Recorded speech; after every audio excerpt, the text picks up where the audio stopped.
அமைதி தவழும் கடற்கரை கிராமம் காரிக்கோயில்.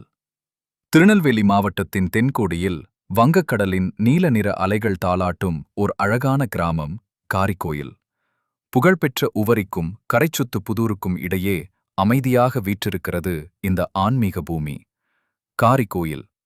பெயரிலேயே ஒரு கம்பீரம் தெரிகிறதல்லவா? இந்த பெயர் வந்ததற்கு ஒரு வரலாற்று பின்னணி உண்டு. இப்பகுதியை காக்கும் காவல் தெய்வமான காரி சாஸ்தா அல்லது காரி ஐயனாரின் பெயராலேயே இவ்வூர் அழைக்கப்படுகிறது. சங்க காலம் தொட்டே பாண்டிய மன்னர்களின் ஆளுகைக்கு உட்பட்ட இந்த நெய்தல் நிலம் இன்றும் தனது கலாச்சார பெருமையை மாறாமல் சுமந்து நிற்கிறது. இங்குள்ள கடற்கரை ஒரு சொர்க்கம் என்றே சொல்லலாம். உவரியின் கூட்ட நெரிசலுக்கு அப்பாற்பட்டு தனிமையை விரும்புவோருக்கு இது ஒரு வரப்பிரசாதம்.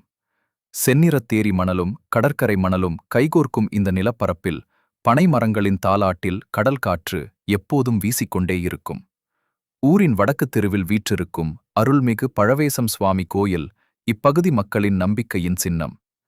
ஆனி மற்றும் சித்திரை மாதங்களில் நடைபெறும் கொடை விழாக்களின் போது ஊரே விழாக்கோலம் பூணும்.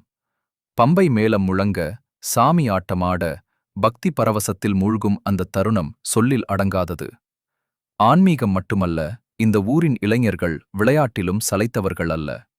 இங்குள்ள புகழ்பெற்ற கிரிக்கெட் மைதானம் சுற்றுவட்டார கிராமங்களின் விளையாட்டு மையமாக திகழ்கிறது. முடிவுரை: இயற்கை எழில் கொஞ்சும் கடற்கரை, ஊரை காக்கும் காவல் தெய்வம், பாசமிக்க மக்கள் என பாரம்பரியமும் அமைதியும் சங்கமிக்கும் இடம்தான் இந்த காரிக்கோயில்.